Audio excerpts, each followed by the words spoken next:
this age, and the workforce has changed. I just want to show you a couple of things around the opportunity, around the potential that we had if we now know how to get it right moving forward.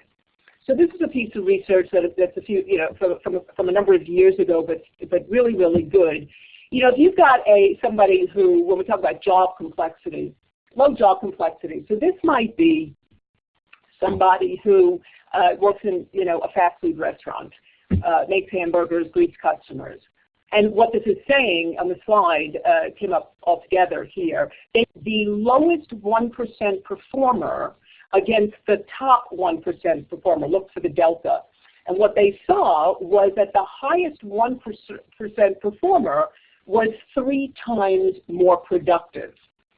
They went on to say, okay, well, in the medium job complexity, which could be, a medical technician, somebody takes blood, that kind of job, the difference between the lowest 1% performer and the top was 12 times. Now, before I bring up the next one, because it's not going to build, the next was high job complexity. And high job complexity means knowledge workers. Many of you know that term. We are paid to use our minds, even if the others are also. But really, it's not about tools and stuff like that. It's we are paid to use our minds. Software developer, you're a salesperson, you're a training professional, and you today could be in manufacturing or working in a firm, have the complexity of computers and people and all that kind of stuff. And I just want you to think about, well, what would the delta be with somebody in that kind of role? And by the way, the McKinsey reports a few years ago, and I think it's even greater now, that over 70% of the workforce is in the knowledge worker space. So keep that in mind as I bring this up. But when they went to measure the difference between the lowest one performer and the highest, there is infinite potential in the knowledge worker space to bring out the greatest potential and output from 70% of the workforce, plus those in the other categories as well. Peter Drucker went on to say that the most important contribution management needs to make in the 21st century is similarly to increase the knowledge work and the knowledge worker. And he went on to say, for the first time, substantial and rapidly growing numbers of people have choices. And for the first time, people have to manage themselves, and we are totally unprepared for it. So again, just take a deep breath in and a deep breath out, and just a couple of statistics around this unprepared for it. Here we go.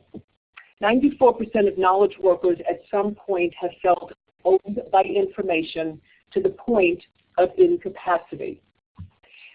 Knowledge workers also say they waste 28% of their time on unimportant interruptions to the point they can devote only 5%, Mary, thank you, only 5% of their time to thought and reflection. Now, I think this number that I'm going to bring up changes every day. So now, Mary can say only this amount, but knowledge workers receive 93 emails a day. So I don't know about you. My load is more than that. I don't know about the rest of you.